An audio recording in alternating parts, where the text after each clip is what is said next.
کراچی کے مسائل پر بات کرنا جرم بن گیا۔ سندھ حکومت ناکام حکومت ہے۔ رہنما ایم کیو ایم مصطفیٰ کمال نے ایک بار پھر کراچی کو وفاق کا حصہ بنانے کا مطالبہ دہرا دیا۔ بول نیوز سے گفتگو میں کہا کہ سانحہ گل پلازا پر وزیر اعلیٰ سندھ اور ان کے لگائے گئے عہدیدار اپنی کوتاہی قبول کر چکے ہیں۔ ہم نے ہڑتال کی کال نہیں دی، صرف ظلم کو ظلم کہا ہے۔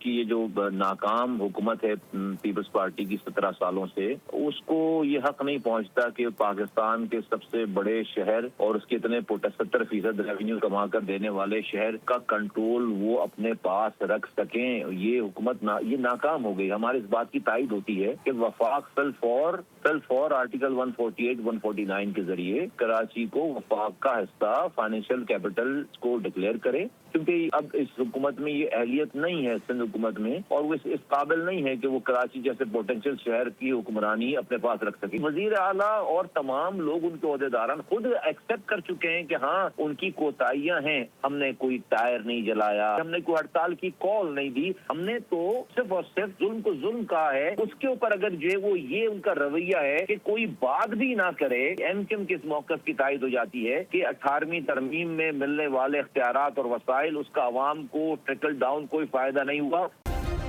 سبسکرائب کریں اور بیل دبائیں تاکہ کوئی خبر رہ نہ جائے۔